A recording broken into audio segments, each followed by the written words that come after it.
Saturday morning, everyone's feeling fit. Fresh, dude. Very refreshed.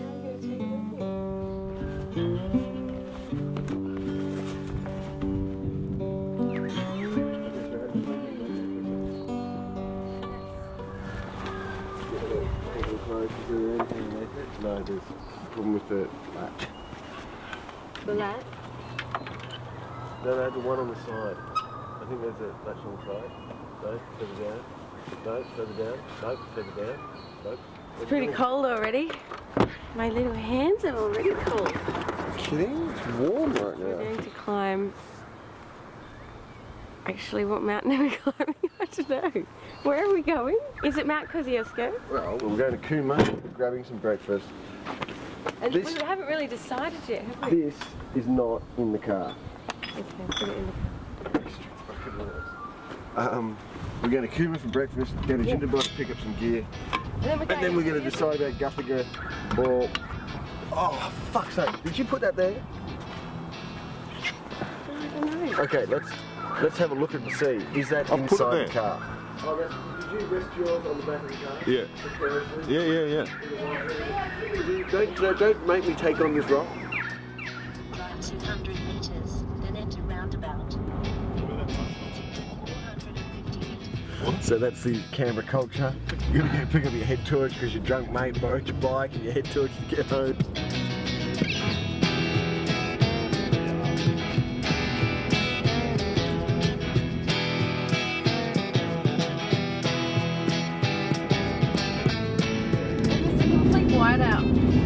What do we do? We just keep going. Everyone goes in different directions. We just like shelter around each other. I don't know, guys. Maybe we should turn around. It looks pretty rough out there. Yeah. I think we should go home. Oh, look at that speed drift. That's fucking awesome!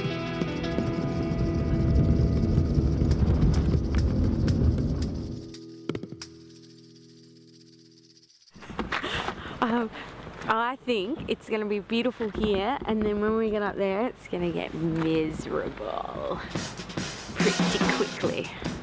But it's pretty dry.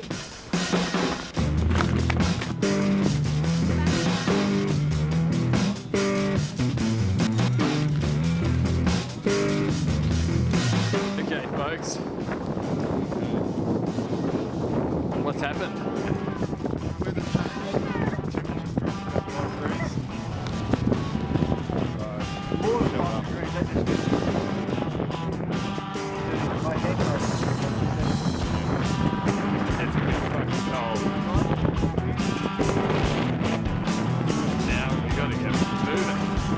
So we're on our way to the hut.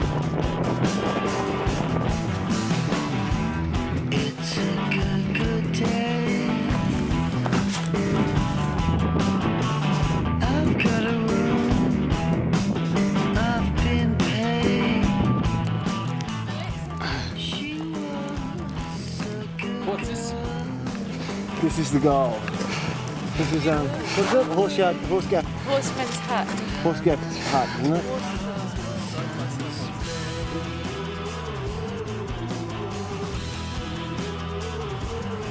Alright. Let's do this. Let's have lunch.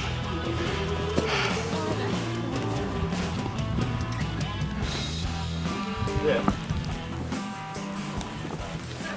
How do you rate the hut? I'm really impressed with the hut actually. This fireplace I feel is a bit of a design fail. Right? It's open to the elements, so as you can see, it's filling up with snow. Yeah, but it's an old school, man. I mean, if you were running horses and cattle, this is a cattleman's hut, you wouldn't be up here because the cattle would come down in the winter. Yeah, so yeah.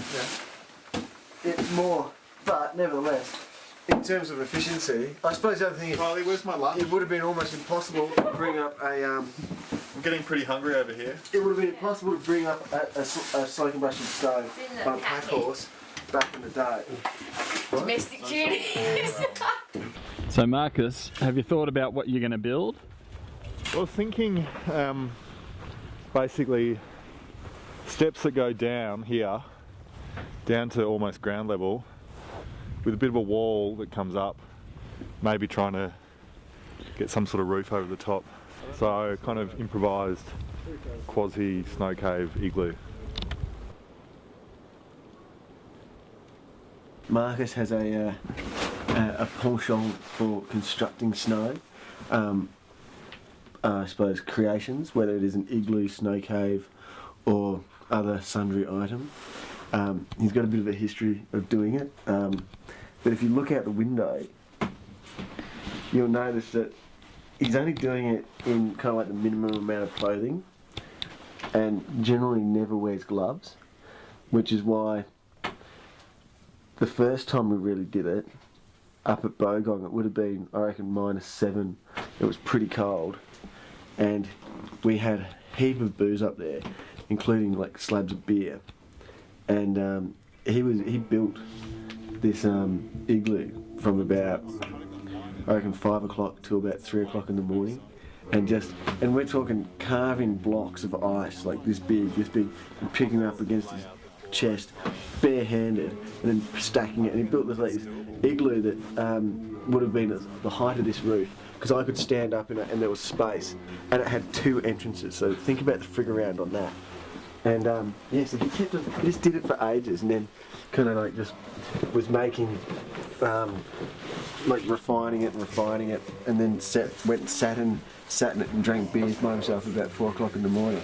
Then crawled into the tent with me, and then the first thing he did when he woke up, he just goes, "Give me a glass of water." I gave him a bottle of water. He just had one sip and then unzipped the fly and then just threw up all over the shop. And then he just threw up all the way back to camp. He couldn't even carry his pack. He barely dressed himself, and he was crawling along at some stages and just stopping and vomiting and white out.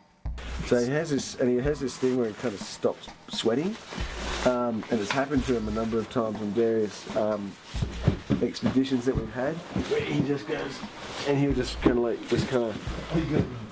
be kind of cruising along, and then just go, "I've stopped sweating," and then just start throwing up.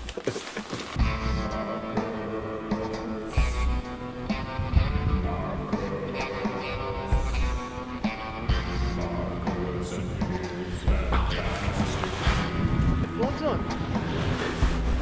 Wow, genius. You want a hand? Well, probably with design. Well, what we should do is we should excavate out a hole and then build it up. Well, this is ground level here. So do we want to? So maybe that's the level. entrance. Is that the entrance? Then we'll build it in around. I think they're mad. I think they're really mad, and I think they should be drinking whiskey if they're building an igloo to keep them warm. But Marcus has gloves on now, though. He'll make himself sick, for sure. He always gets sick. He's gonna be sick. They've made quite a lot of progress. Maybe having both of them means Marcus may not get sick. Yeah, he might survive. Ooh, ooh. Okay. That was a little bit unpleasant, that little gust. Yeah.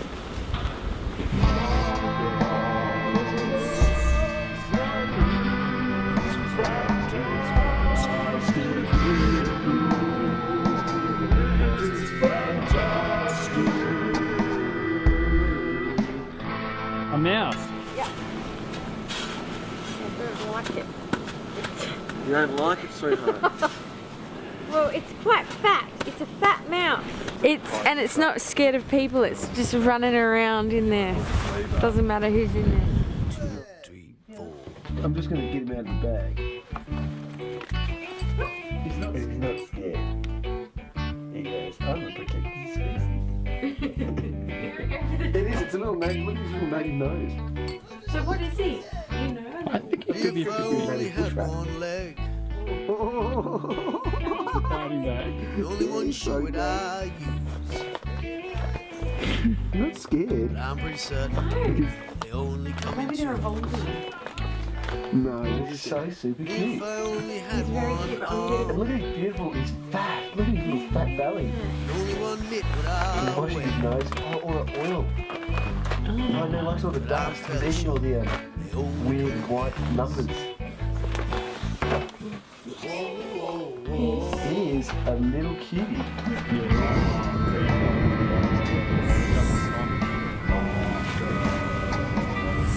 I'm not having any complaints yet. Is it emotional when you lose a brick? Yes. Fuck yeah. Because you put an investment in each brick. You think about it, you think about what you're going to do, you try and execute the cuts surgically.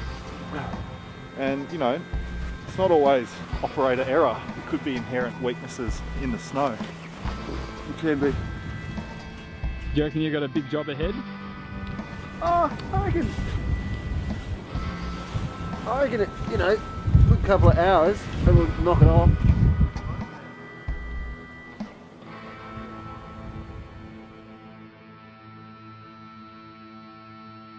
Lieutenant Bainimarama, is that his name?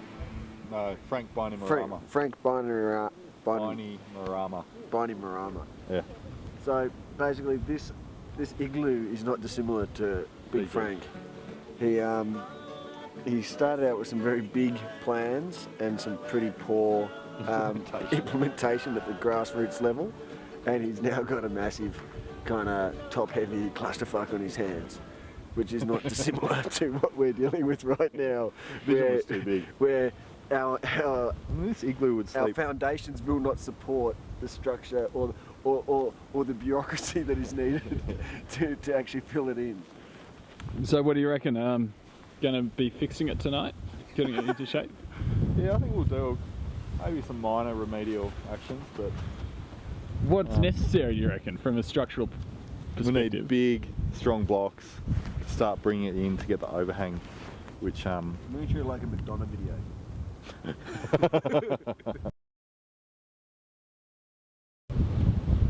So, mate, here we are. yeah. You haven't given up. No, look, it's not going to get finished tonight, but it's nice to just plod along and have a bit of fun. It's kind of like a shed almost. You know, it's a place you can go where nobody's going to ask any questions. You can just do what you want and it's all good times. So yeah, I'm just plodding along. There's kind of some major issues that are just not going to be resolved, but it's kind of fun to just continue trying to make it a little bit better, sort of thing. That's looking pretty good, dude. So it took an 11-year-old to sort your shit out. Yeah, it's awesome. That's come up nicely though. Yeah, it's a nice little shelter.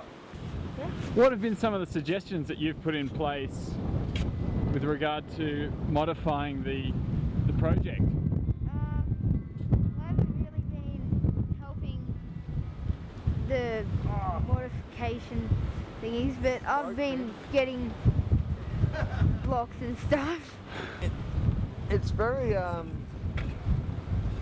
Grapes of Wrath, where you've got like a incompetent, powerful person being led by someone who's less powerful but much smarter.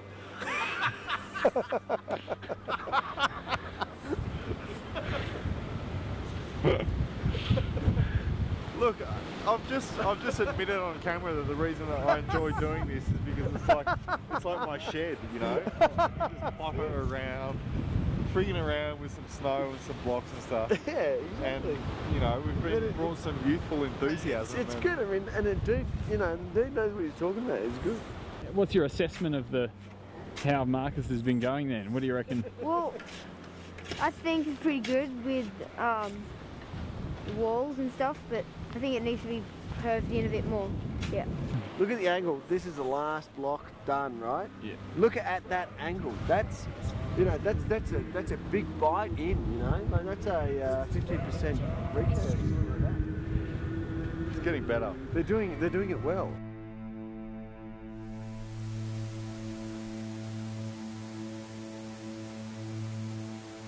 I woke up one time trying to turn over and just bash my head on the root. So I just figured it's easier just to lie here. So what's happening today? Just walk back. It's going to be it's not going to be a fantastic walk. It's good. Well, the wind's going to be at our back. It's mostly downhill. It's going to be okay.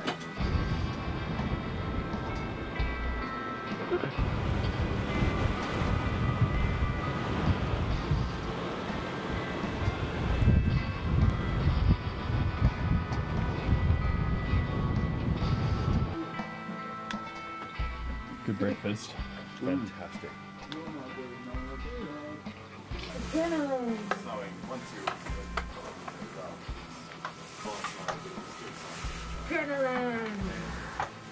probably halfway up to this 50 to 60k an hour winds, blowing spindrift and snow. And the wind chill is not. Wind chill's going to be -14. minus 14, minus 15. degrees. So it's just going to be a question of covering up. So you feel like you're ready for the walk? Yes. I've got everything covered up. And I'm going to do it like they do in the Discovery Channel.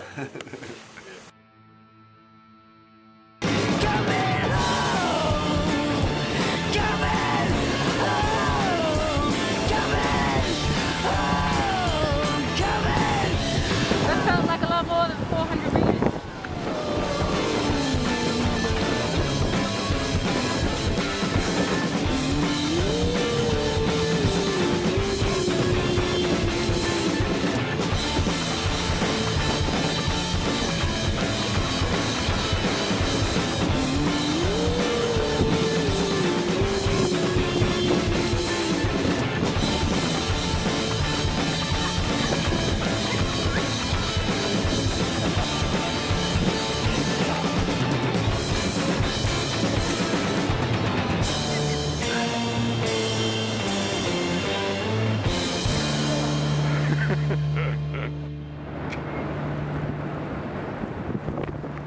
All over Red Rover. Well, I have a very successful ascent.